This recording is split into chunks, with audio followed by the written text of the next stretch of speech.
श्री कृष्णा श्री कृष्णा श्री कृष्णा श्री कृष्णा।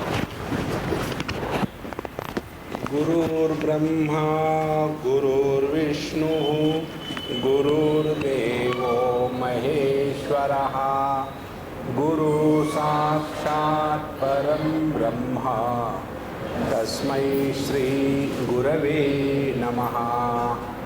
तस्मै श्री गुरवे नमः। उपासना का तात्पर्य है निकृष्ट वस्तु में उत्कृष्ट का दर्शन करना। जैसे हम बाजार में जाते हैं और वहाँ से भगवान की एक मूर्ति को खरीद के लाते हैं। तो कैसे खरीदते हैं? ये भगवान कृष्ण की मूर्ति कितने की है? 51,000 रुपये। 51,000। हम 51 रुपये देंगे और फिर बड़ी खिंचाई करके भाव करके फिर 5,000 एक में ले आए। आने के बाद उसको हमने अपने मंदिर में रखा, उसमें प्राण प्रतिष्ठा करी और अब उसको हम मूर्ति के रूप में नहीं देख रहे, अब हम उसको देख रहे हैं भगवान के रूप में। जब दुकान में गए थे तब उसको देख रहे थे एक मूर्ति को खरीदना है इस दृष्टि से। जहां हमने अपने मंदिर में लाए उसको रखे तो वह अब भगवान के प्राप्ति का आलंबन बन गया है। और जब हमारे अंतःकरण में किसी भगवान के विग्रह के प्रति आदर और सम्मान होता है, उस समय लाभ किसको होता है? वो मूर्ति को या हमको? लाभ हमको होता है। मूर्ति के ऊपर चाहे आप फूल की माला चढ़ावे चाहे कुछ ना चढ़ावे, उसको कोई फर्क नहीं पड़ता। फर्क पड़ता है हमको। और हमको फर्क कब पड़ेगा? जब हमारे अंतःकरण में उस भगवान के विग्रह के प्रति आदर होगी और श्रद्धा होगी, तभी ना। जब आदर श्रद्धा नहीं होगा तो हम जाकर के उसी मूर्ति को तोड़ डालेंगे। इसका पूरा इतिहास आपको मालूम है। क्योंकि हमारे मन में आदर नहीं है। तो इससे सिद्धांत क्या निकला? सिद्धांत ये निकला कि हमें यदि जगत में शांति, मौज, प्रेम, आनंद इसका अनुभव लेना है तो हमारे अंतःकरण में नित्य निरंतर आदर की भावना बनी रहनी चाहिए। देखो, जैसे हम आए यहाँ, हम आने के पहले पोल्ट्री फार्म चल रहा था, cock cock cock cock cock cock cock. जैसे हम आ गए पोल्ट्री फार्म स्विच ऑफ, सबके सब तुरंत शरीर बन गए, समझ जाएंगे समझ जाएंगे। यही बात दूसरा व्यक्ति आने से होती है क्या? नहीं। कारण क्या है? स्वामी जी के प्रति हमारे मन में आदर है, प्रेम है, श्रद्धा है, इसीलिए वो हमारे सामने आ गए तो अपने विचारों में, अपने व्यवहार में, अपने वाणी में, सब में एकदम परिवर्तन आ जाता है ना। देखो, तो इसमें महत्व किसका है? महत्व स्वामी जी का नहीं है, महत्व मूर्ति का नहीं है, महत्व है आपके अंतःकरण में जो आदर है उसका महत्व है। जिस व्यक्ति के अंतःकरण में आदर नहीं होगा वो विवेकानंद के जैसा खड़ा है। देखो, तो जिसके मन में आदर होगा वो तुरंत झुक करके अपने आप को समर्पित करेगा। इसीलिए यह एक बहुत बड़ी वस्तु है कि हमारे अंतःकरण में हमेशा सबके लिए आदर बना रहे। ऐसा किसी को अनुभव आता है क्या?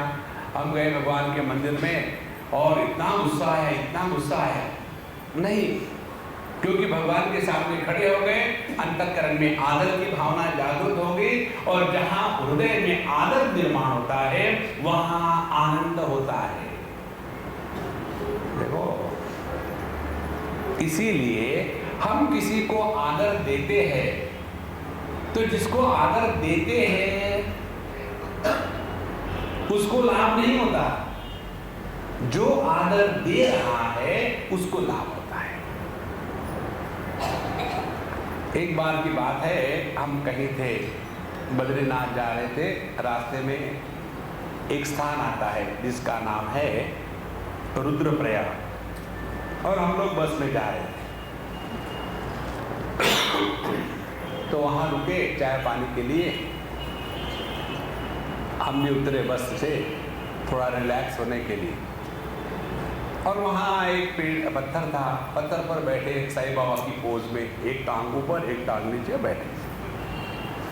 तो अपने हिंदुस्तानी लोग लाल कपड़े देख लिया, बाबा जी को देख लिया, फ्री में है, ठोको नमस्कार शुरू हो गया। एक ने किया, दूसरे ने किया, तीसरे ने किया, पूरी की पूरी लाइन लग गई कि वहाँ कितने बसें आती है। तो जब ऐसा हुआ तो हमारे साथ एक डॉक्टर नहीं थी, अंग्रेज, हिंदुस्तानी थी, अंग्रेज इसलिए कि अंग्रेजी बोलती थी। तो उसने मुझे कहा कि स्वामी जी, आपको इतने लोग नमस्कार करते हैं, आपको कैसे लगता है? तो मैंने उसके प्रश्न का उत्तर नहीं दिया। जो अगला व्यक्ति नमस्कार करने आने वाला था, रुको, दो रुक गया, और फिर मैंने इस डॉक्टरनी अम्मा को नमस्कार किया और कहा, देखो ये मेरी माँ है। अब माँ के सामने बच्चे को नमस्कार करना चाहिए क्या? नहीं महाराज। अरे क्या, माता जी को नमस्कार करो। पूरी की पूरी लाइन, और मैं अपना चाय का प्याला लेकर के घूमने चला गया। Now she is fit, she can't move from there. देखो, और ऐसा जब होता रहा, और फिर हम लोग निकले तो मैंने देखा अब ये महाकाली मुझ पर बाउंस करने वाली है। तो मैं उसको नजर चुकाता रहा, इधर जाके बैठा, उधर जाके बैठा। स्वामी जी, मुझे आपसे बात करनी है। हमने कहा, मुझे आपकी बात सुननी नहीं है, ये मालूम था क्या आने वाला है, मुल्क का मैदान। तो उसने कहा कि स्वामी जी, मुझे मालूम नहीं आप इतने शैतान हो। हमने कहा, ये आपका दोष है, मेरा दोष नहीं। आपने क्यों मुझे इतना कैसे लगा मुझे, क्यों आपने ऐसा किया? हमने कहा, अम्मा तुमने प्रश्न पूछा था ना, इतने सारे लोग नमस्कार करते तो कैसा लगता है? लगा। देखो, जब हम किसी को आदर देते हैं ना, तो उसका प्रभाव हम पर होता है। जिसको आदर देते उस पर कुछ प्रभाव नहीं पड़ता है। जैसे आपने खाना खाया तो पेट किसका भरेगा? आपका भरेगा। इसी प्रकार से आपने यदि किसी को आदर दिया तो उसके द्वारा लाभ आपको होगा। इसीलिए जगत में सबके साथ रहते समय इस सिद्धांत को हृदय में धारण करके रहना माने भगवान की भक्ति करना। भगवान के भक्ति का लक्षण बाहर का आडंबर नहीं है। जैसे भगवान के भक्त कैसे होते हैं, पूरा एक मेकअप होता है ना? लाल पीले कपड़े होंगे और भिन्न प्रकार के चिन्ह होंगे, फुल स्टॉप, नहीं तो यू टर्न, नहीं तो रेलवे लाइन, नहीं तो बिजली के खंभे। इसकी कोई लिमिट नहीं है। उसके बाद दुनिया भर की मालाएं, तुलसी माला, रुद्राक्ष माला, स्फटिक माला और वैजयंती माला, नो एंड टू दैट। और इतना करने के बाद अब हम भक्त बन गए।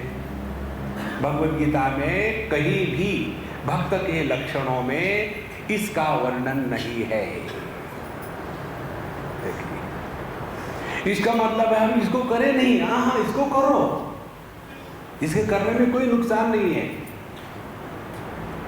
ध्यान से सुनना, ये बाहर का जो है सब करना है, लेकिन बाहर के मेकअप के साथ साथ अंदर का भी सौंदर्य जीवन में प्रकट नहीं हुआ तो हम ही भगवान के नाम को बदनाम करने वाले हो जाते हैं।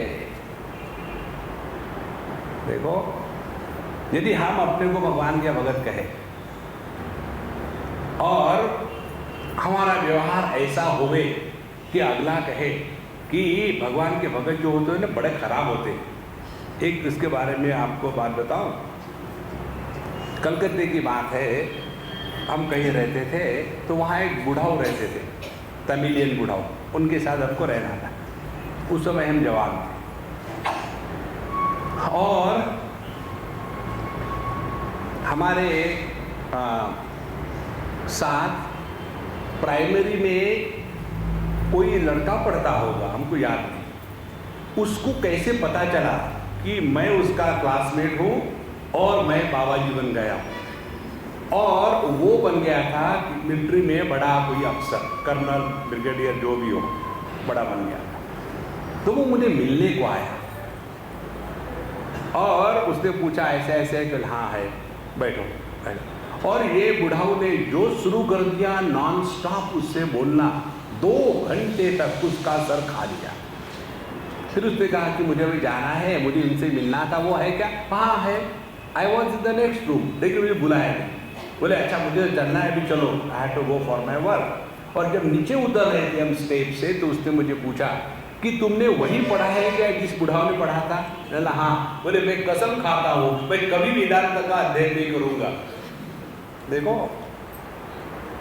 माने हम यदि भगवान के भक्त बने और वाणी में कड़वाहट हो, यदि हम भगवान के भक्त बने और दूसरों को कष्ट देवे, यदि हम भगवान के भक्त बने और हम अनेक लोगों के लिए परेशानी खड़ी कर दे, तो ये भगवान का भक्त होने से भगवान को हम बदनाम कर रहे हैं। देखो,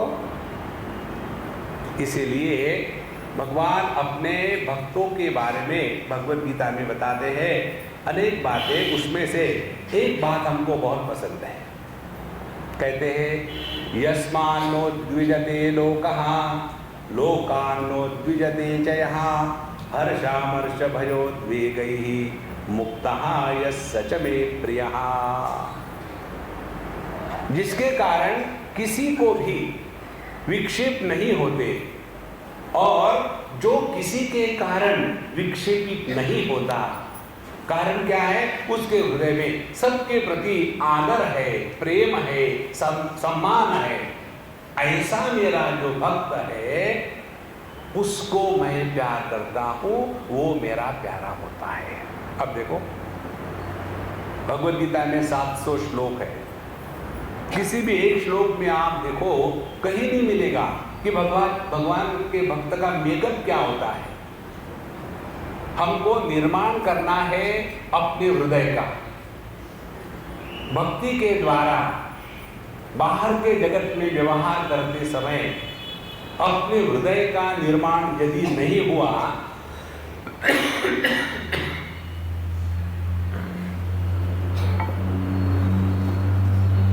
पीने की आदत ही पड़ गई है।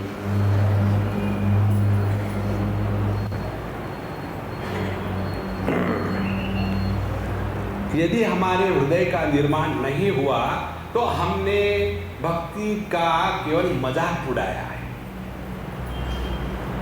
अब यदि ये बात भक्ति की समझ में आ गई हो तो एक स्टेप आगे चलते हैं कि हमारे अंतःकरण में सबके प्रति आदर होने के लिए क्या होना चाहिए। देखो, उसके अनेक तरीके हैं, हम 2-4 तरीका विचार करेंगे।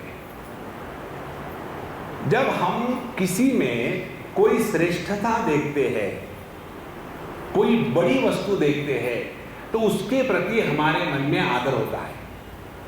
भगवद गीता के 10वें अध्याय में भगवान श्री कृष्ण कहते हैं, यद यद विभूति मत्सत्वम श्रीमत् ऊर्जितमेव वा। जहां जहां आपको कोई विशेषता दिखती है, वह विशेषता के रूप में मैं प्रकट हो रहा हूं। इस सिद्धांत है। अब हर एक में कोई ना कोई विशेषता देखो, भाई यही भक्ति की साधना है। और ये विशेषता दिखाने के लिए भगवान 7वें अध्याय में 15 उदाहरण देते हैं। एक नहीं, दो नहीं, 15 उदाहरण।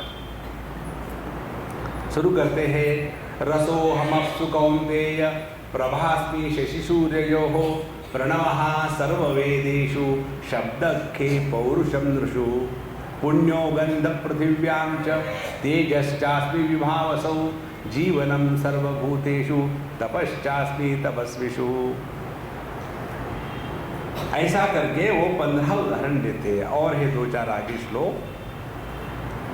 तो पृथ्वी में जो गंध है वह मेरा प्राकट्य है,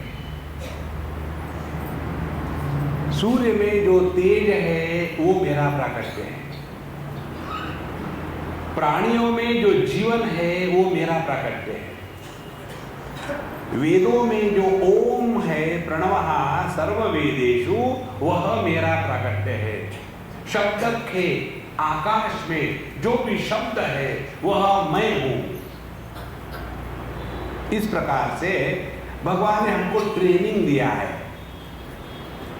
ट्रेनिंग में क्या करते हैं, 2-4 उदाहरण देते हैं, उसके बाद फिर आप होमवर्क करो। एक बार स्कूल में टीचर ने पढ़ाया 1 + 1 = 2। अंडरस्टूड? यस। दूसरा एग्जाम्पल, 11 + 11 = 22। समझ में आ गया? आ गया। फिर तीसरा एग्जाम्पल, 111 + 111 = 222। समझ में आ गया? Clear everybody? क्लियर। होमवर्क 8 + 9, दूसरा होमवर्क 27 + 56, तीसरा होमवर्क 222 + 817। दूसरे दिन गए स्टूडेंट्स, एक स्टूडेंट ने नहीं किया था। किसने नहीं किया होमवर्क? एक लड़के ने किया। मैंने क्यों नहीं किया? बोले सर आप बड़े चालू हो। बोले कैसे? सिंपल उदाहरण आपने कर दिया, कठिन हमको भी है। देखो, तो जब हमको शास्त्र बताते हैं थोड़ा ट्रेनिंग देंगे, उसके बाद उसका हमको अभ्यास करना है। और इस अभ्यास करने के पीछे सिद्धांत क्या है? सिद्धांत ये है कि हमें प्रत्येक वस्तु में, व्यक्ति में कोई ना कोई श्रेष्ठता देखनी है। एक श्लोक आता है संस्कृत में, एक भी वनस्पति ऐसी नहीं है कि जिसमें कोई औषधि का गुण ना हो। कुछ ना कुछ गुण होता है, हमको नहीं मालूम। या एक भी व्यक्ति ऐसा नहीं है कि जिसमें कोई एक ना एक भी गुण ना हो, और एक भी शब्द ऐसा नहीं है कि जिसमें मंत्र का सामर्थ्य ना हो। आवश्यकता किसकी है? प्रयुक्ता तत्र दुर्लभा। लेकिन उसको पहचान करके उसको उपयोग में लाने वाले जो है उनकी दुर्लभता है, वो नहीं मिलते। किसी में दोष निकालना हो तो तुरंत निकल आते हैं, किसी में अच्छाई देखनी हो तो बड़े कठिनाई होती है। एक बार एक विद्यार्थिनी अपने पिताजी जो स्कूल के प्रिंसिपल थे उनको कहने लग गई कि पापा ये अमुक टीचर है ना, उनको निकाल डालो, बहुत खराब है। तो पिताजी सज्जन थे, उन्होंने कहा ये टीचर के बारे में तुम जो कंप्लेन कर रही हो ना, कंप्लेन करने के पहले मुझे बताओ उनमें 10 गुण क्या है अच्छे, फिर बात करेंगे। फिर उसने शुरू कर दिया, उनका हैंडराइटिंग बड़ा सुंदर है, वो पढ़ाते अच्छे हैं, उसके बाद उनका समझाने का तरीका बढ़िया है, फिर वो हमारी सब कॉपियाँ पर्सनली करेक्ट करते हैं, टाइम पर आते हैं। अब किसी भी व्यक्ति के अनेक सद्गुणों का चिंतन करने के बाद दुर्गुण अपने आप ढक जाते हैं। देखो, जैसे हिंदी में कहावत है ना, जो भैंस दूध देती है ना उसकी लाल भी मीठी लगती है, क्योंकि वो दूध दे रही है ना, इसलिए। इसी प्रकार से हमें इस जगत में सब में कोई ना कोई श्रेष्ठता देखनी है, तो जिसमें हम कोई श्रेष्ठता देखते हैं उसी के प्रति हमारे अंतःकरण में आदर की भावना निर्माण हो जाती है। अब यह श्रेष्ठता देखने के अनेक तरीके हैं। पहला तरीका जिसको हम कहेंगे शूद्र बुद्धि का तरीका। शूद्र बुद्धि माने क्या? ये जो शब्द है ना शूद्र, जिसका अपने देश में शेड्यूल कास्ट ट्रांसलेशन हुआ है, वह 100% गलत है। शूद्र का तात्पर्य है जो हमेशा रोता रहता है, वो शूद्र है। देखो, जन्मना जायते शूद्रः संस्कारात् द्विज उच्यते वेदाभ्यासी भवेत् विप्रः ब्रह्म जानाति ब्राह्मणः। तो जो व्यक्ति हमेशा रोता रहता है, कंप्लेन करता रहता है, अब इस परिभाषा के अनुसार ले लो ना कि जो हमेशा कंप्लेन करता रोते रहता है, तो वो कौन हो गए? Government servants. नॉन स्टॉप रोना। एक बार मैं कहीं उन्हीं की मीटिंग में गया था, तो हमने कहा भाई आप लोग इतना कंप्लेन करते हो, ultimately what you can imagine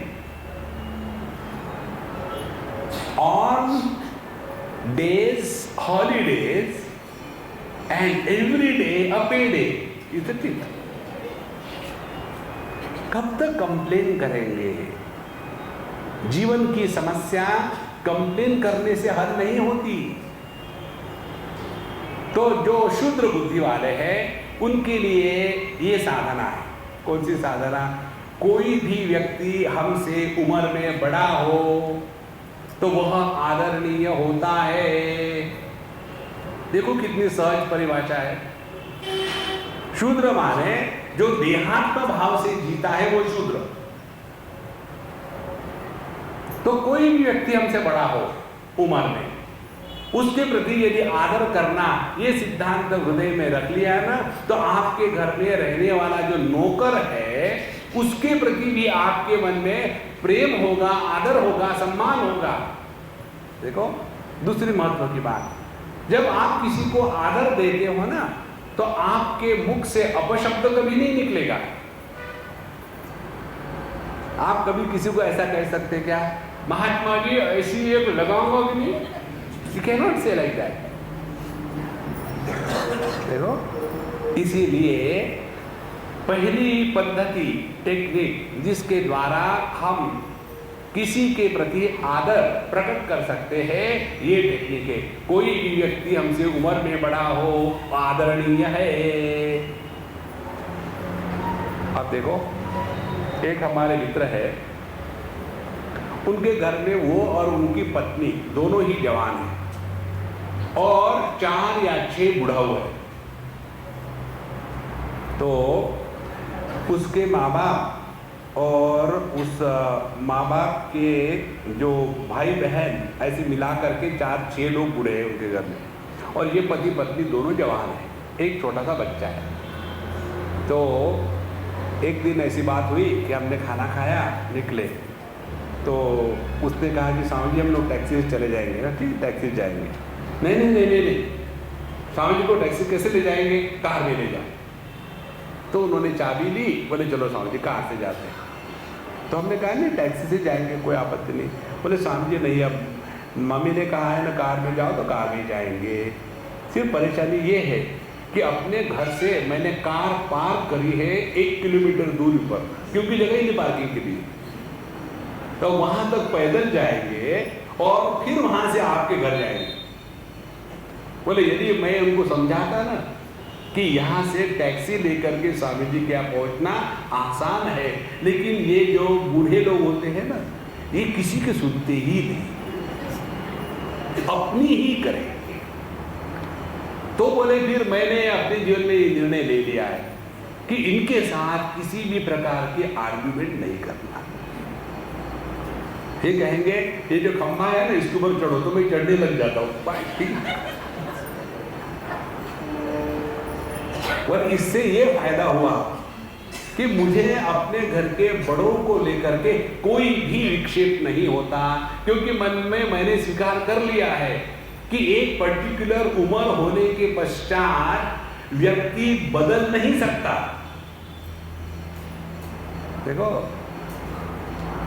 इस प्रकार से यदि हमारे अंतःकरण में कोई हमसे बड़ा है तो उसका आदर करना चाहिए। इस सिद्धांत से चलो तो आपका मन शांत रहेगा, प्रसन्न रहेगा, आनंद में रहेगा। देखो उसके विरोधी उल्टा समझो। कई जगह भी ये भी होता है, जो भी माँ बाप कहेंगे उसका उल्टा हम ऐसा ही करेंगे, और वो बेचारे करेंगे क्या बुढ़ापे में, उनको तो वहीं रहना है, फिर वो भी दुखी है और सभी पूरे घर में दुख का वातावरण है। तो एक बात ये हो गई, हृदय में आदर का भाव बनाए रखने के लिए जो भी हमसे वयस्क है, बड़ा है, आदर करे। दूसरी बात, कोई कोई हमसे बड़े होते हैं पैसे में, तो नॉर्मली ये देखा जाता है कि जिनके पास पैसे नहीं होते ना, उनके मन में पैसे वालों के प्रति बड़ी जलन, ईर्ष्या और घृणा होती है। देखो जिस लक्ष्मी ने किसी को वरण किया है तो ये तो लक्ष्मी का और उसका है, हम क्यों जलन करें बीच में खामोखा। देखो ये बात हमने एक बार देखी, कहीं थे हम मार्केट प्लेस में, हमारी गाड़ी कहीं पार्क कर गई थी और उसके बाद हम लोग काम कुम करके आए। जब बैठे तो गाड़ी के सामने एक किसी ने वो ढकेल गाड़ी होती है ना सामान ढोने की, वो रखी। तो हम लोग बैठे और हमारे मित्र ड्राइव कर रहे थे, हम बैठे साथ। एक आदमी ऐसे ही जा रहा था, कोई लेबर वगैरह होगा, तो उसको उसने कहा कि भैया जरा गाड़ी को थोड़ा हटा देना, हम निकल जाएंगे, हमको स्वामी जी को लेके जाना है। उसने देखा हम क्यों करें, हम आपके नौकर हैं क्या। फिर वो सज्जन, he was a millionaire, very simple, down to earth, वो उठा गाड़ी से और उसमें वो ढकेल गाड़ी को ढकेल दिया और प्यार से बंद करके फिर हम निकल गए। आदमी को किस चीज की अकड़ होती है भगवान जाने। देखो ये हमारे मन में गलत धारणा है कि अमीर लोग बड़े अकड़ू होते हैं, गरीब उतने ही अकड़ू होते हैं, उनको अपने गरीबी का भी बड़ा अभिमान होता है, हम तुम्हारे जैसे थोड़ी है। देखो इसीलिए जैसे कोई हमसे श्रेष्ठ उम्र में है तो आदर करें, कोई हमसे श्रेष्ठ लक्ष्मी में है तो आदर करें।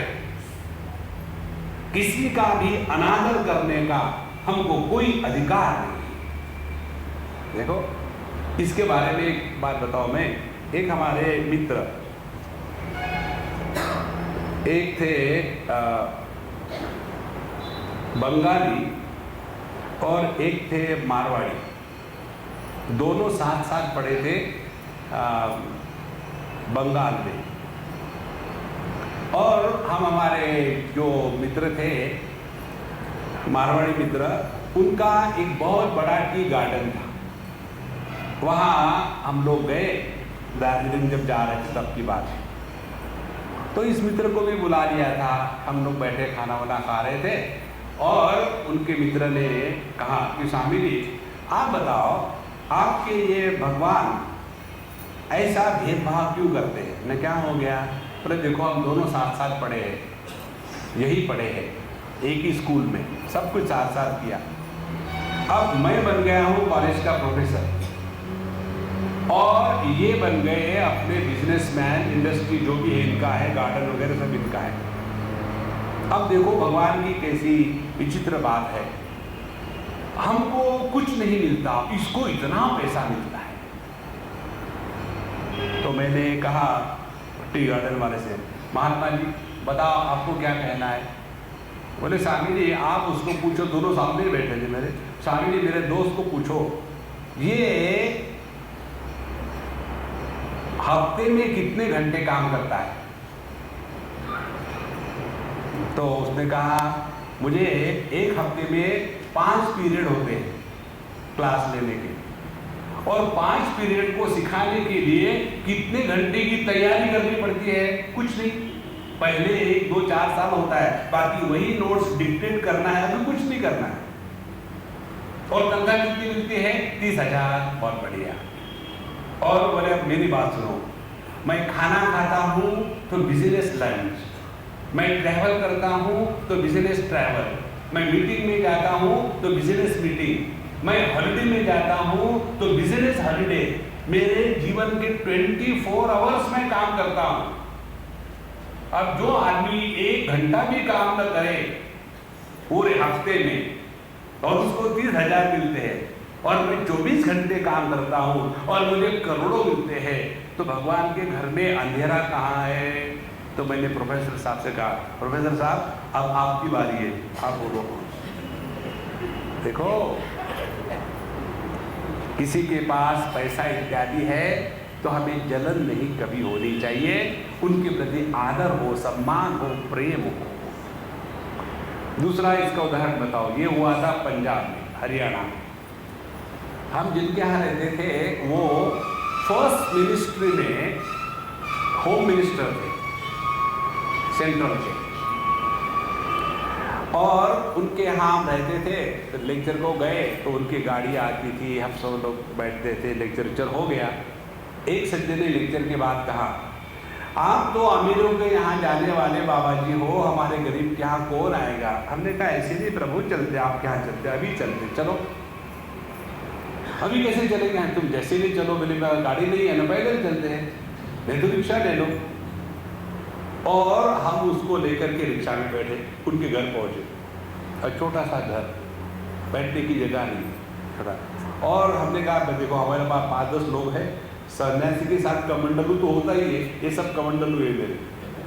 और उनके घर गए, आप उनकी पत्नी नारवा से ऐसे किसी के, हमने कहा अम्मा बढ़िया खाना खिलाओ, बस हम आराम से बैठेंगे, हमको काम ही नहीं दूसरा, खाना और सोना।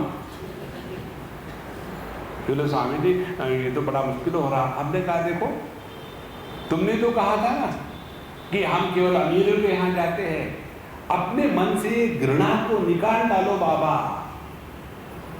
जिस अंतःकरण में घृणा होती है ना, वहां परमात्मा प्रकट नहीं होते। प्रत्येक व्यक्ति को अपने मुकद्दर के अनुसार जीवन में मिलता है सुख दुख। तो दूसरा किसी को आदर देने का तरीका ये है। उसी प्रकार से तीसरा तरीका, कोई व्यक्ति हमसे बलवान हो, फिर बल उसका कोई भी रहे, शारीरिक बल रहे या उसमें ये कैपेसिटी रहे कि वो ज्यादा से ज्यादा लोगों को बेवकूफ बना करके वोट ले सकता हो, कोई भी बल रहे, उसमें वो क्वालिटी है ना, तो he deserves our respect. 3 condition हो गई। अब चौथी कंडीशन, कोई हमसे ज्ञान में श्रेष्ठ है, तो जो ज्ञान वृद्ध है उनके प्रति हमारे अंतःकरण में आदर सम्मान की भावना होनी चाहिए।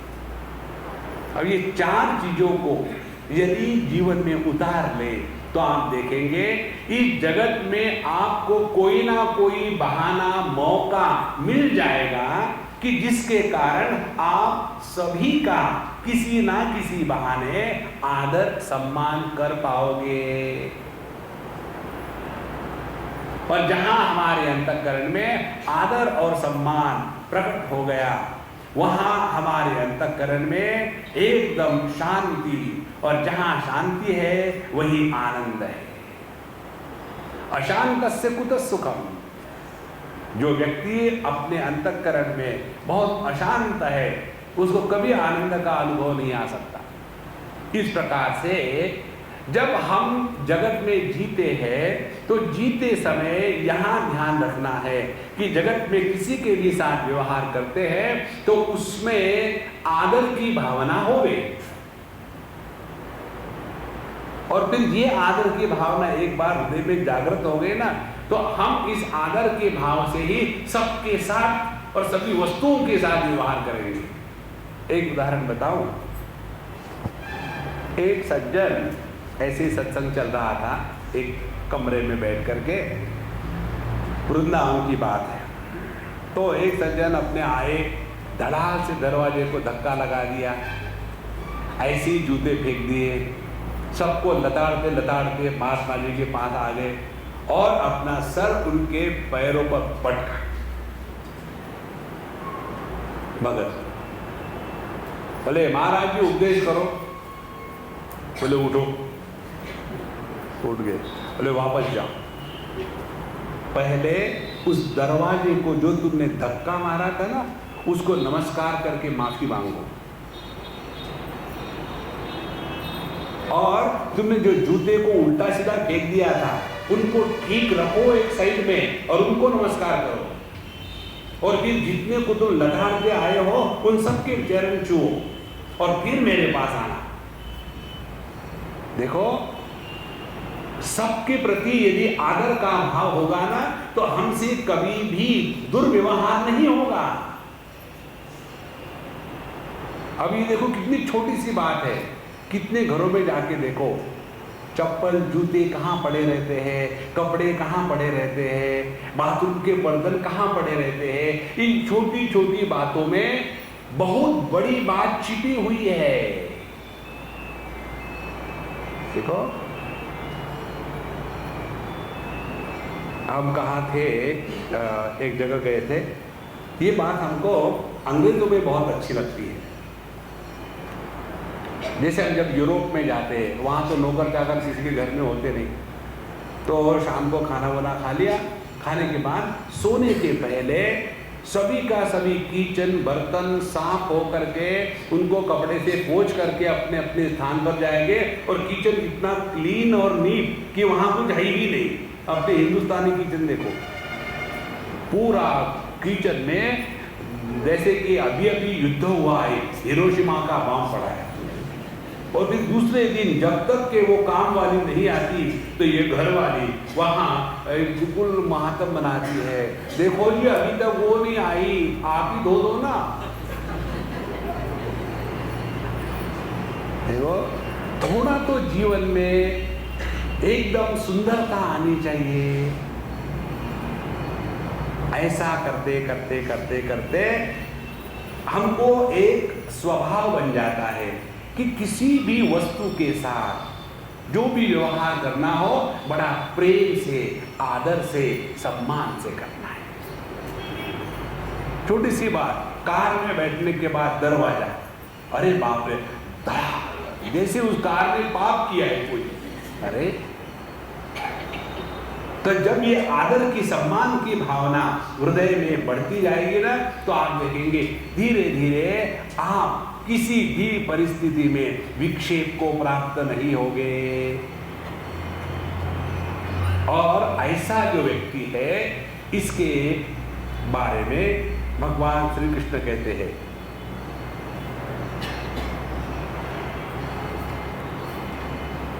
7वें अध्याय में, दैवी हेषा गुणमयी मम माया दुरत्यया मामेव ये प्रपद्यन्ते मायामेतां तरन्ति ये।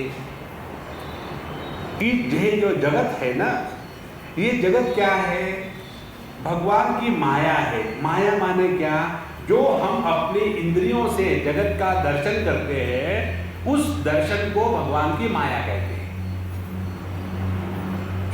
अब ये माया कैसी है? भगवान की माया है। इसलिए क्या हो जाता है, हमको लगता है जो हमको समझ में आया, जो हमने देखा वही मात्र सत्य है। नहीं, इससे भी बड़ा सत्य और है। और उस सत्य को पहचानने के लिए फिर हमको भगवद गीता का अध्ययन करना जरूरी है। अब भगवद गीता के अध्ययन का भक्ति के साथ थोड़ा तालमेल कराएंगे। हमने कल पहले 4 दिनों में ये देखा कि किस प्रकार से हम जगत में जिए ताकि हमारा मन शांत और समता से युक्त रहे। ये हमने पिछले 4 दिनों में देखा। अब जिसका मन समता से युक्त हो गया है, किसी प्रकार के विक्षेप परेशान नहीं करते, ऐसे साधक की दृष्टि बदल जाती है। और इस दृष्टि को बदलने के लिए उन्होंने पहले 6 अध्यायों में कर्म और योग का मार्ग का प्रदर्शन किया है। तो जब हमने कर्म और योग के द्वारा अपने मन के संतुलन को प्रस्थापित किया, समत्व योग उच्यते, जब ये प्रस्थापित किया तो ऐसे समत्व वाले बुद्धि के व्यक्ति के लिए उसके पश्चात शुरू हो जाता है भक्ति का मार्ग। अब भक्ति के मार्ग में क्या बताते हैं? भक्ति के मार्ग में बताते हैं, देखो, भक्त का तात्पर्य केवल घंटी बजा करके दीपक जलाना वो नहीं है। उसके साथ साथ हमें 3 बातों को समझना है। समझने में 2 बातें हैं, या तो मानो या तो जानो। देखो, यदि आपको मालूम नहीं है तो मान लो, यदि मालूम नहीं है तो जान लो। 2 में से एक करो। भक्ति का मार्ग कहता है हम मान लेंगे, काहे को दिमाग को खराब करें, क्योंकि जो शास्त्र बताएंगे वो क्या गलत होगा? साधु संत बताएंगे, क्या वो गलत होगा? एक बहुत बड़े संत हो गए, हमारे बंबई की बात है, जिनका नाम था निसर्ग दत्त महाराज। आप लोगों ने कई नाम भी सुना होगा। बहुत बड़े सिद्ध पुरुष हो गए। बंबई में रहते थे, गिरगांव में, छोटा सा कमरा 10 बाय 10 का। उनकी पत्नी, बच्चे, ग्रैंड चिल्ड्रन, उनका पान बीड़ी तंबाकू का दुकान था। और उन्होंने जीवन में कोई विशेष साधना नहीं करी। एक सज्जन व्यक्ति थे। एक बार उनके मित्र ने उनको कहा कि देखो, हमारे स्वामी जी आए हैं तो आप सत्संग को चलो। बोले देखो, मैं तो कभी गया नहीं, मैं अपने पान बीड़ी की दुकान में बिजी रहता हूँ। बोले चलो, बोले चलते हैं। गए। उन्होंने केवल एक ही सत्संग सुना, दूसरा नहीं सुन पाए। उसके बाद वो महात्मा जी का समाधि हो गई। तो एक ही सत्संग सुना और उस एक सत्संग ने उनके जीवन में आमूलाग्र बदल कर दिया। और उनकी लॉजिक देखो क्या है। उनकी लॉजिक क्या थी? बोले ये महात्मा बताते हैं कि हम सभी परब्रह्म परमात्मा है, इनको झूठ बोल करके क्या मिलेगा? देखो कितना सुंदर विचार है। यदि हमारे शास्त्र हमको बताते हैं कि तुम साक्षात परब्रह्म परमात्मा हो, तो ऐसा झूठ बोल करके शास्त्रों को और संतों को कुछ लाभ होने वाला है क्या? यदि आपको बताया कि आपको रोग है, तब तो लाभ होगा ना। देखो, आपको ना अमुक अमुक ग्रह की दशा चल रही है। अच्छा, इसी ग्रह के दशा के कारण ना तुमको ऐसा ऐसा हो रहा है। अरे राम राम, फिर क्या करें? इसके लिए उपाय है। उपाय क्या है? इसके लिए इस पत्थर को अपने गले में टांगो और डूब के मर जाओ। अच्छा महाराज, फिर ये पत्थर कहाँ मिलेगा? उस पत्थर का व्यापारी मैं हूँ, लाभ। देखो, साधु संतों को, शास्त्र को, हमको साक्षात परब्रह्म बता करके कुछ लाभ थोड़ी होने वाला है।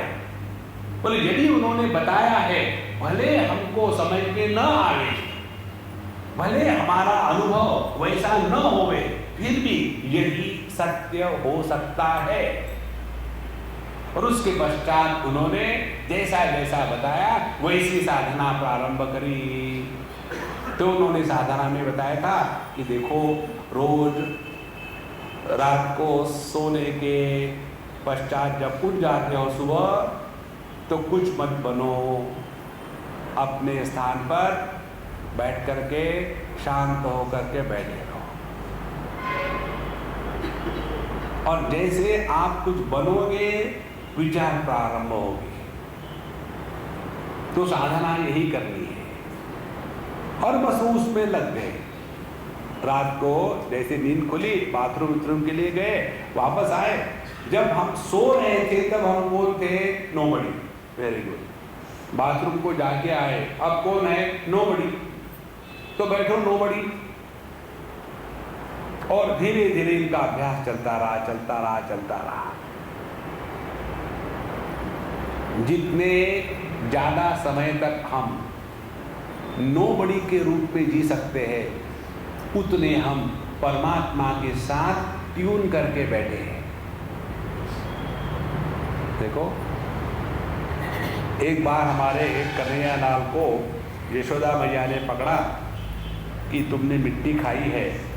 तो गुस्से में यशोदा मैया ने कहा कन्हैया से कि मुझे लगता है तू पिछले जन्म में सुअर तो नहीं था, मिट्टी खाता है। भगवान को डर लगा कि माँ ने मुझे पहचान तो नहीं दिया, क्योंकि वराह अवतार मेरा ही था। और एकदम उनको डर लगा कि माँ पकड़ ना ले, इसीलिए उनको मुख खोल करके विश्व रूप का दर्शन कराया और कंफ्यूज कर दिया। देखो, भगवान को कोई विशेषता नहीं होती। ध्यान से सुनना, निर्विशेषता आध्यात्मिक प्रगति का लक्षण है। हमें तो कितनी विशेषता है। हम स्त्री है, पुरुष है, जवान है, बूढ़े है, पढ़े लिखे है, अनपढ़ है, ब्यूटीफुल है, ऑफुल है। कोई उसकी लिमिट है क्या? और इसके साथ एक और जोड़ ली, अब हम स्पिरिचुअल है। देखो, इसीलिए धीरे धीरे ये बात उनके हृदय में आई कि हाँ, परम ब्रह्म परमात्मा माने क्या? जिसका कभी अभाव का अनुभव नहीं होता, जो नित्य उपलब्ध है, वह परमात्मा है। अब देखो, चिंतन शुरू हो गया ना। नित्य क्या उपलब्ध है? हमारा देह 24 घंटे उपलब्ध नहीं रहता, केवल जागृत अवस्था में रहता है। हमारा मन सुषुप्ति में, समाधि में नहीं रहता। देखो, लेकिन एक हमारा सबका सामान्य अनुभव है कि हमको किसी को भी अपने अभाव का अनुभव कभी नहीं होता। इसको पकड़ के रखना है।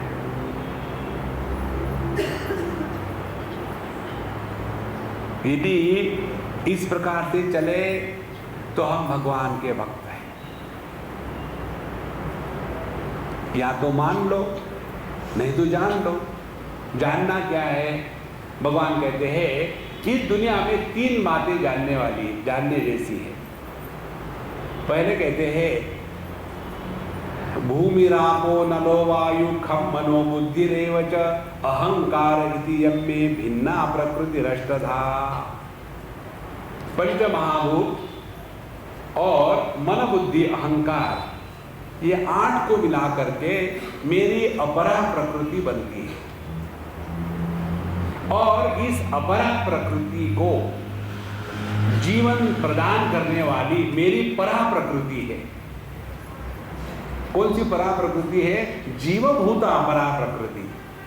माने जैसे परमात्मा का प्राकट्य जहां होता है उसको कहते हैं परमात्मा के प्राकट्य की विभूति, उसी को कहते हैं जीव।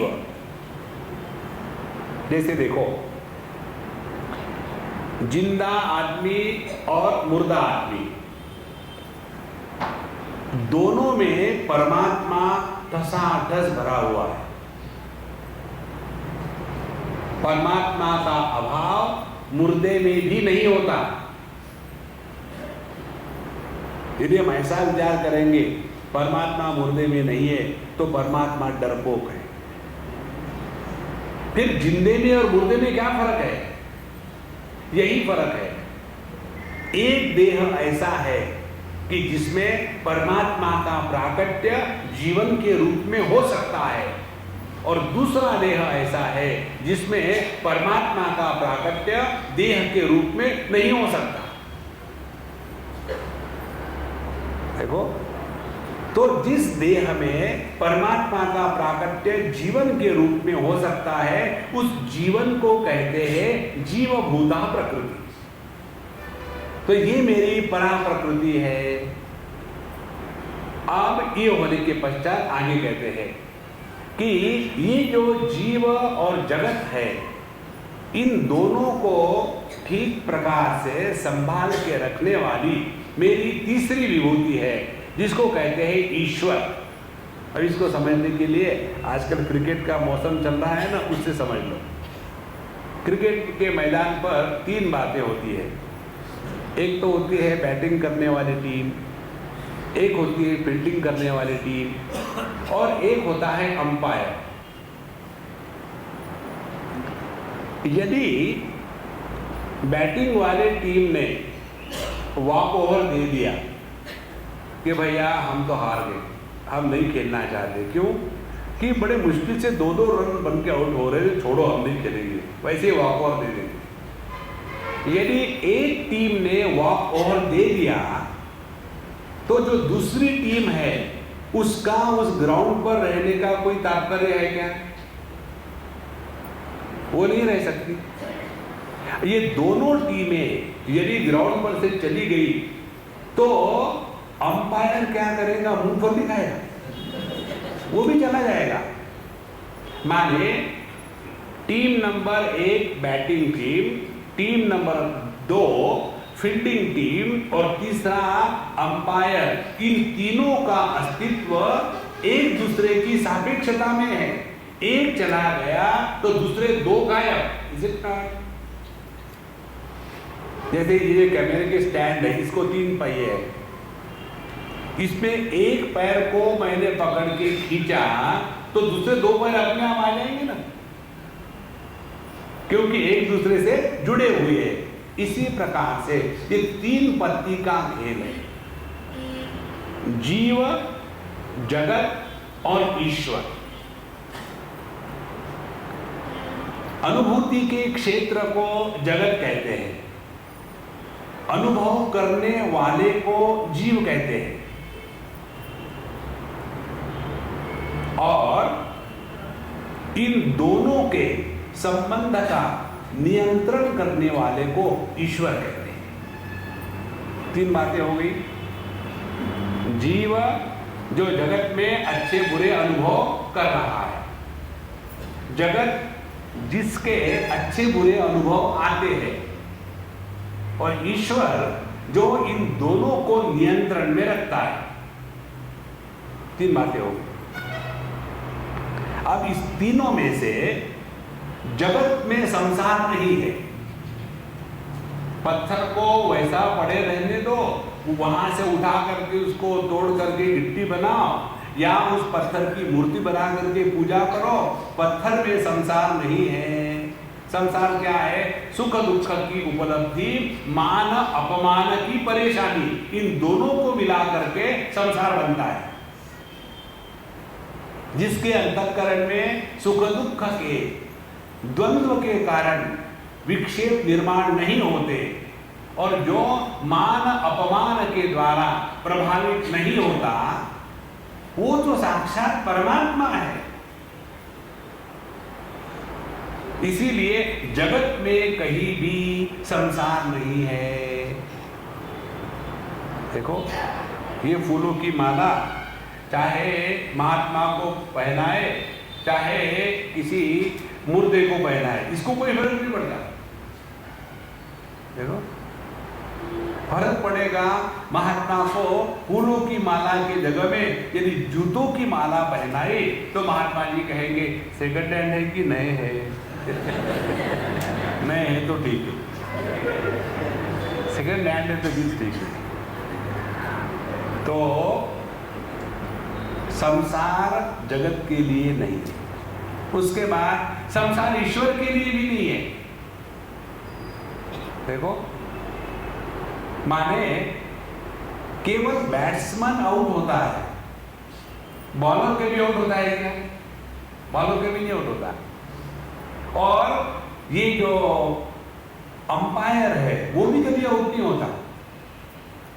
इसी प्रकार से संसार केवल जीव के लिए है, ईश्वर के लिए भी नहीं है और जगत के लिए भी नहीं है। इसीलिए साधना किसने करनी चाहिए? जगत ने या ईश्वर ने या जीव ने? इसको एकदम क्लियर समझ लो संतो, फिर देखो साधना फटाफट फटाफट होती है। नहीं तो हम खामो खाम परेशान रहते इसी चक्कर में। जैसे ये बात हम हमेशा देखते हैं, दुनिया में घूमते हैं तो, और उसको देख करके हमने एक सिद्धांत निकाला। कौन सी बात है? बात ये है कि हम लोग साथ साथ अपने माँ बाप के दृष्टि से उनके बच्चे हैं और अपने बच्चों की दृष्टि से उनके माँ बाप हैं। तो हम जब बच्चे बन करके रहते हैं अपने माँ बाप की दृष्टि से, तो परेशान नहीं होते माँ बाप को लेकर के। लेकिन हम ही जब अपने बच्चों की दृष्टि से माँ बाप बनते हैं तो बड़े परेशान होते हैं। देखो कितनी सुंदर बात है। इसका कारण क्या है? इसका कारण यह है, हम अपने माँ बाप को जैसे है वैसे स्वीकार करते हैं, क्योंकि चॉइस कहाँ है? कभी आप में से किसी के मन में ऐसी कल्पना आई क्या, I wish my mom was Marilyn Monroe? नहीं, जैसी है वैसी है। और इसीलिए माँ बाप को लेकर के इतना दुख नहीं होता। लेकिन जब बच्चों को हम देखते हैं, नानी जी पता नहीं मेरा लड़का ऐसा क्यों है, मैंने क्या हो गया, बोले देखो ना ये कुछ नहीं करता, इतना बेकार है, खा पी करके मोटा हो रहा है, न काम करता है ना पढ़ाई करता है, घर में माँ को परेशान करता है, बाकी भाइयों को परेशान करता है, मुझे परेशान करता है। अब क्या करूं मैं इसका, इतना यूजलेस है। ऐसा करो आप इसको अपने आश्रम में ले जाओ। तो मैंने कहा मेरी माँ ने मुझे ऐसे ही भेजा था। देखो, माने जो आदमी हर काम के लिए नालायक होता है वो बाबा जी बनता है। देखो, इसको ठीक से समझ लेना भैया।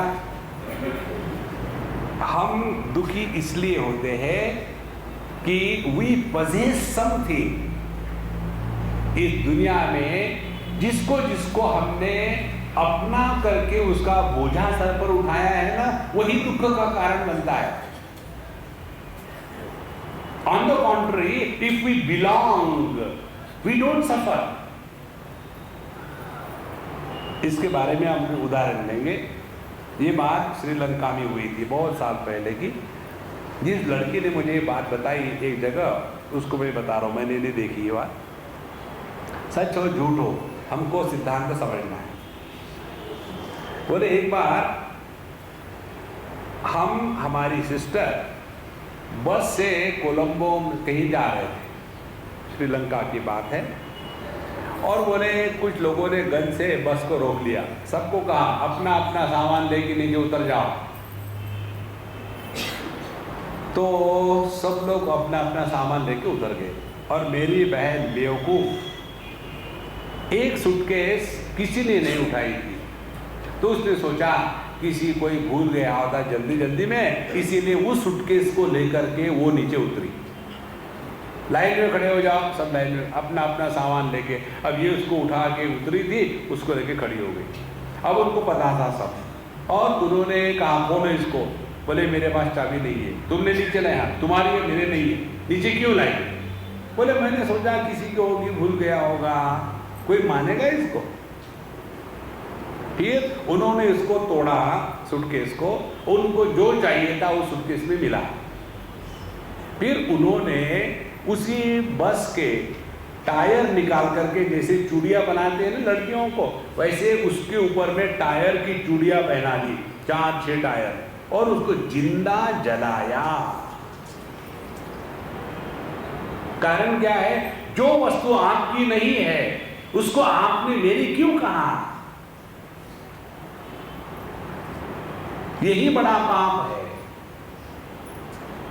देखो, अन्यथा संतम आत्मानम अन्यथा प्रतिपद्यते किम तेन न कृतम पापम चोरेण आत्मा अपहना।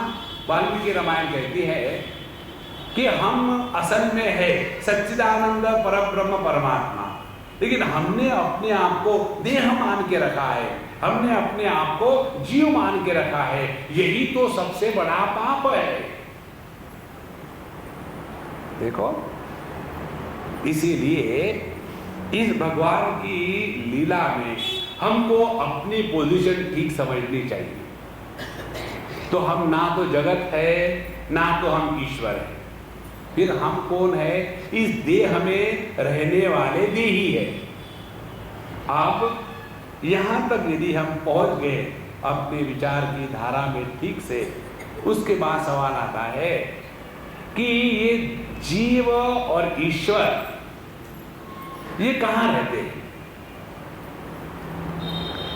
उपनिषद में आता है, भगवद गीता में भी आता है।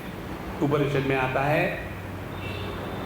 द्वा सुपर्णा सयुजा सखाया समानम वृक्षम परिशस्व जाते तयो अन्यः पिप्पलम स्वादुमत्ति अनश्नन अन्यः अभिचाकशीति। एक ही वृक्ष पर 2 पक्षी बैठे हुए हैं। एक पक्षी ऐसा है कि जो उस वृक्ष के फलों को चखता है, खाता है, और जब मीठा है फल तो बड़े अपने पंख फड़फड़ाता है, मजा आ गया। और यदि फल कड़वा निकला तो मुंह खट्टा करता है, तो वो और डांटी। और दूसरा जो पक्षी है वो अनश्नन, वो किसी भी ना मीठे ना खट्टे फल को खाता है और इसीलिए अपने मस्ती में रहता है। इसी प्रकार से ये जो 2 पक्षी है, एक है जीव जो सुख दुख के साथ तादात्म्य करके सुखी दुखी होता है, दूसरा है ईश्वर जो सुख दुख को प्रकाशित करता है लेकिन उसके द्वारा प्रभावित नहीं होता। ध्यान से सुनना, जिस भगवान की हम भक्ति करते हैं ना, वो भगवान कहीं बाहर ईंट पत्थरों के ऊपर नहीं है। वह ईश्वर हमारे प्रत्येक के हृदय में है। ध्यान से सुनना, यह ईश्वर हमारे प्रत्येक के हृदय में है। ये भान जिसको हो गया है वही भगवान का भक्त है। देखो, कोई भी कर्म करने के पहले कौन सा कर्म होने वाला है ये हमसे पहले भगवान जानते हैं, क्योंकि वो हमारे हृदय में है। कोई भी शब्द का उच्चारण करने के पहले हम क्या बोलने वाले हैं इसको प्रभु जानते हैं। हमारे मन में कोई भी विचार उठने के पहले कौन सा विचार उठने वाला है ये भगवान जानते हैं। इसके बारे में जब हम अवेयर हो जाएंगे ना, तो अपने आप अपनी क्रियाएं, अपनी वाणी और अपना मन अपने आप नियंत्रण में आएगा। इसको कहते हैं भगवान की भक्ति। The more we remain aware of the divine presence in and through every action, every word, every thought that we utter, we are in tune with the divine presence. देखो, इसके बारे में नित्य निरंतर जागरूक रहना, यही भक्ति है। देखो, और जिसने इस प्रकार से भगवान को अपने हृदय में पहचान लिया है, वह इस जगत में भगवान के सिवा और कुछ नहीं देखेगा। पापी सर्वत्र पापम आशंकते। एक बार अपने इंडिया का एक बुढ़ाऊ, कहाँ की बात है, अमेरिका के इंग्लैंड की कहीं तो भी है, समुद्र के किनारे बैठे थे हम लोग, और उस देश में जाकर के अपने जो इंडियन लोग हैं वैसे ही कपड़े को पहनते, वैसा ही व्यवहार, वैसा ही बोलना, हाय करके। तो ये बुढ़ाऊ जाके बैठे, पहली बार शायद आए थे अमेरिका में। तो देखा एक दो व्यक्ति एक दूसरे के गले में हाथ डाल करके बैठे हैं, बात कर रहे, हंस रहे हैं। तो इस बुढ़ाऊ ने उसके बगल में जो व्यक्ति बैठा था उससे पूछा, देखो दोनों लड़कों ने शर्म छोड़ दी है। तो वो व्यक्ति कहता है, वो लड़का नहीं, वो लड़की है। बोले तुमको कैसे पता चला, तुम उसके बाप हो क्या? बोले नहीं, मैं उसकी माँ हूँ।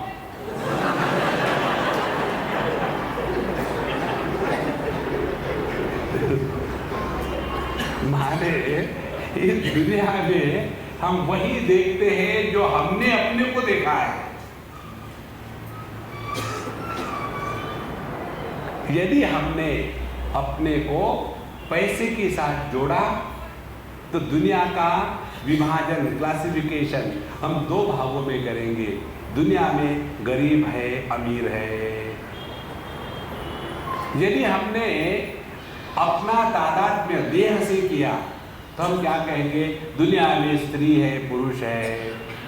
यदि हमने अपना तादात्म्य स्वास्थ्य से किया तो हम कहेंगे दुनिया में बीमार है और स्वस्थ स्वास्थ्य युक्त लोग हैं। यदि हमने अपना तादात्म्य अपने इमोशन से किया, अपनी भावनाओं से किया, तो हम कहेंगे दुनिया में दो प्रकार के लोग हैं, जो भावना प्रधान है और जो क्रूर है। यदि हमने अपना तादात्म्य अपने बुद्धि के साथ किया तो हम कहेंगे इस दुनिया में दो प्रकार के लोग हैं, मेरे जैसे इंटेलिजेंट और बाकी के बेवकूफ।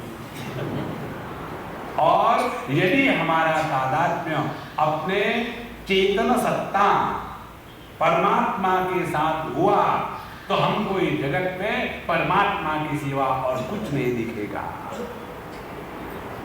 देखो, इसीलिए संतों, भगवान की भक्ति का तात्पर्य है बाहर के जगत में भगवान को देखने की भावना करना और अंदर के जगत में भगवान को आत्म रूप से पहचानना। दो बात। जैसे दो बिजली के तार, एक कैथोड एक एनोड, दोनों जब ये बल्ब के पीछे लग जाते हैं तब प्रकाश होता है। इसी प्रकार से जगत के साथ व्यवहार करते समय केवल भक्ति का सिद्धांत हृदय में रखना है। और इस भक्ति के सिद्धांत के लिए एक बड़ी सिंपल बात है। कौन सी बात है? एक दुराग्रह कर लो। भक्ति में क्या है मालूम है? जितने बुरी बातें हैं ना वही साधना बन जाती है। जैसे एक बुरी बात हम लोगों में होती है दुराग्रह, तो उस दुराग्रह की साधना कैसी करें? ऐसा दुराग्रह करें कि अपने जीवन में आने वाला प्रत्येक व्यक्ति केवल परमात्मा ही हो सकता है। पकड़ लो इसको ऐसा, जो भी आता है भगवान आ रहा है, आओ बैठो। लेकिन उसको कहने की जरूरत नहीं कि तुम भगवान हो, अपने हृदय में रखना है। देखो, उससे क्या होगा? हमारे अंतःकरण में प्रत्येक के प्रति प्रेम और आदर बना रहेगा। तो जगत के तरफ देखा लेकिन दर्शन हुआ ईश्वर का। ईशावास्यमिदं सर्वं यत्किंच जगत्यां जगत् तेन त्यक्तेन भुञ्जीथा मा हृदः कस्य सिद्धनम्। कुर्वन्नेवेह कर्माणि जिजीविषे शतकं समा एवं त्वयि नान्यते तोस्ति न कर्म लिप्यते नरे। असुर्या नाम ते लोका अंधेन तमसावृता तादंस्ते प्रत्यानुगच्छन्ति ये के चात्महनो जनाः। ईशावास्य उपनिषद कहती है कि पहले हमको अपने दृष्टि को बदलना है। दृष्टि को बदलने के लिए जैसे हमने अज्ञान से किसी को दोस्त दुश्मन माना है, उसी अज्ञान का सहारा लेकर के सब में भगवान है, इसका जबरदस्ती से अभ्यास शुरू कर ले। ईशावास्यमिदं सर्वम शुरू कर। और जैसे जैसे ये भावना दृढ़ होती जाएगी ना, मालूम है क्या होगा कि तेन त्यक्तेन भुंजीथा, फिर हम जगत के साथ उलझेंगे नहीं, जगत को सुधारेंगे नहीं, फिर जगत की सेवा करेंगे। देखो, और भक्ति सिद्धांत के सौंदर्य की पराकाष्ठा मालूम है क्या है? यही। एक बार एक लड़के को उसके बाप ने घड़ी दी थी और 2-3 दिन के बाद देखा तो उसकी घड़ी गायब हो गई। अरे तुमको मैंने दी थी ना वो घड़ी, मैग्नेट प्रूफ और स्क्रैच प्रूफ और डेंट प्रूफ, वो घड़ी कहाँ गई? डैडी वो घड़ी थेफ्ट प्रूफ नहीं थी, चोर चुरा के।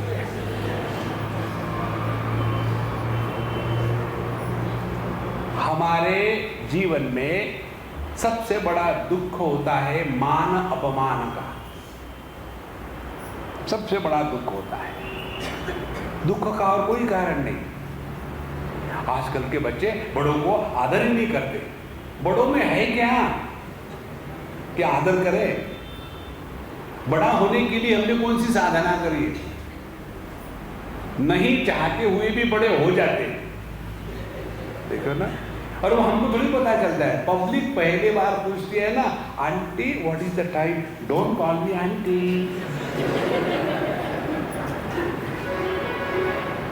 अभी एक बुढ़ाऊ अम्मा हमारे साथ थी और शी मस्ट बी अराउंड 75 और सो। तो उसको एक छोटे से बच्चे ने कहा, aunty you have come with Swami ji, don't call me aunty, I Rita. नाम तुम्हारा बटाटा हो लेकिन हो तो बुढ़ाओ। देखो, तो हमको छोटी छोटी बातों में मान अपमान बड़ा होता है। अब इस अपमान प्रूफ होने का तरीका भक्ति है। देखो, इंसल्ट प्रूफ। इंसल्ट प्रूफ कैसा भक्त होता है? इंसल्ट प्रूफ का अर्थ बेशरम नहीं हो, बेशरम की बात नहीं कर रहे हैं। इंसल्ट प्रूफ माने कौन? अब इसको ऐसे समझो, हम किसी के नौकर हैं और हमारे मालिक हैं, और हमारे मालिक ने अपना रोब दिखाने के लिए उसके सामने जो 10-12 लोग आए थे उनके सामने हमको बुलाया। अरे बेवकूफ जल्दी आ जाए इधर, क्या कर रहा है, मरा रहता है हमेशा। बुलाया हमारे यहाँ बाबूजी।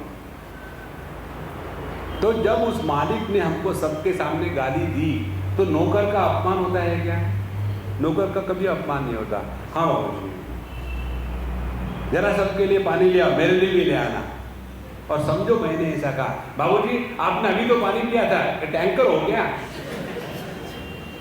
यदि मैंने ऐसा मेरे बॉस को कहा तो उसका इंसल्ट हो गया है ना।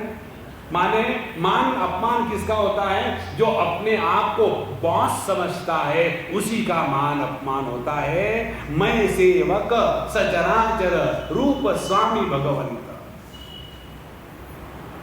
देखो, इस जगत की सेवा करने का व्रत यदि ले लो ना तो आपको कभी भी अपमान का दुख नहीं होगा।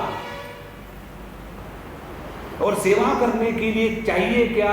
सब में भगवान है, इसका झूठ मूठ अभ्यास करना है। झूठ मूठ शुरू तो कर दो। सबके सामने से कोई आया, पता नहीं चोर कहाँ से आया, नेवर माइंड, हो सकता है भगवान हो, आइए बैठिए, शुरू कर दो। ये टेक्निक आपको सीखनी है ना, तो कोई भी ये एयर होस्टेस की जो होती है ना इंस्टीट्यूशन, वहाँ जाके देखो, वहाँ यही सिखाते हैं। जब भी कोई पैसेंजर आता है ना फ्लाइट में, तब देखो ये माताओं का आइए बैठिए,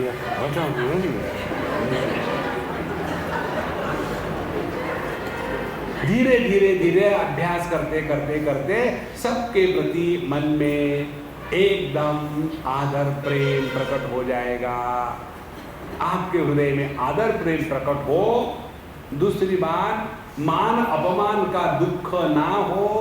तीसरी बात, मन की शांति बनी रहे।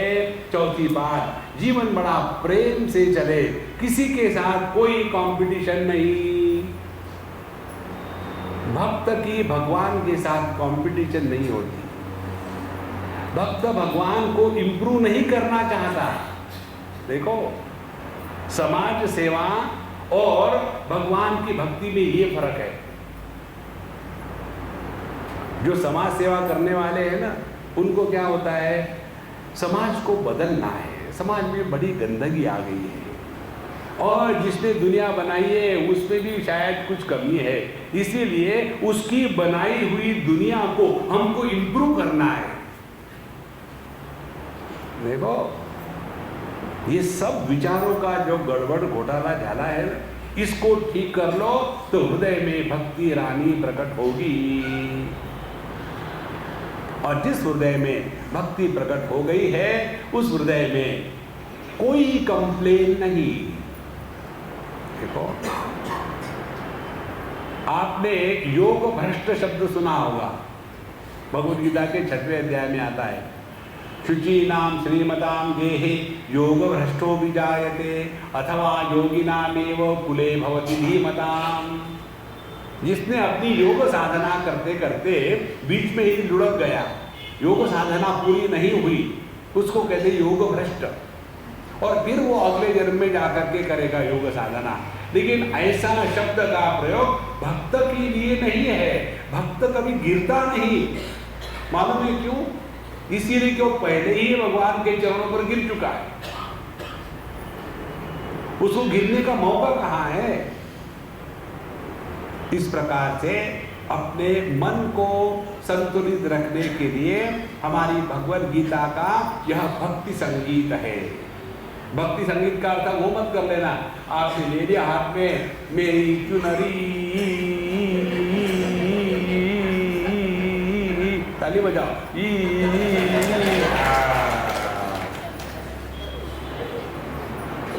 वो भक्ति संगीत नहीं, वो भक्ति का कार्टून है। देखो, मीराबाई भजन गाती थी तो उसके भजन में भाव था, प्रेम था, समर्पण था, और वो स्टेज परफॉर्मेंस नहीं था। Bhakti is not a stage performance, it is surrender to the divine presence. एक बार एक बड़ी गायिका, आपने नाम सुना होगा, वाणी जयराम जी, हाँ, she is a great singer, हमसे बहुत प्रेम है। तो कहीं हम बैठे थे, उन्होंने हमारे लिए 1-2 भजन सुनाए, बड़े सुंदर भजन सुनाए। भगवान का मंदिर भी था। जैसे वो आई, हमने कहा अम्मा अब आप भजन सुनाओ, अब हम चुप हो जाएंगे, आप भजन सुनाओ। उन्होंने सुनाया भजन, तो जैसे भजन सुनाए तो लोगों ने तालियां बजाई, हम चुप बैठे रहे। और उसके पश्चात हमने कहा, देखो आप लोगों ने अनजाने में अम्मा का अपमान किया है। बोले कैसे? हमने कहा देखो, उन्होंने जो भगवान के सामने भजन गाए हैं, ये कोई परफॉर्मेंस नहीं किया, it is not a stage. यदि कोई आपका समझो प्राइम मिनिस्टर हो, बड़ा मिनिस्टर हो, भगवान के सामने जाकर नमस्कार करता है तो ताली हो जाती है क्या? बाकी के लोग देखो भगवान से नमस्कार किया। देखो, भगवान के सामने जो प्रस्तुत होता है वह भक्ति है, और भगवान के भक्ति का सिद्धांत है सेवा का सिद्धांत। धीरे धीरे अपने विचारों में परिवर्तन ला करके जितना हम सूक्ष्मता से इस भक्ति को जीवन में जिएंगे, आपके जीवन में शांति प्रसन्नता बनी रहेगी।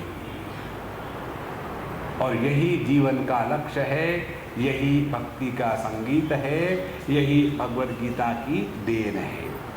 कल के अंतिम विषय में जो कन्हैया कहेंगे वो कल हम बोलेंगे। ओम पूर्णमदः पूर्णमिदं पूर्णात् पूर्णमुदच्यते पूर्णस्य पूर्णमादाय पूर्णमेवावशिष्यते। ओम शांति शांति शांति। हरि ओम। श्री गुरुभ्यो नमः। हरि ओम।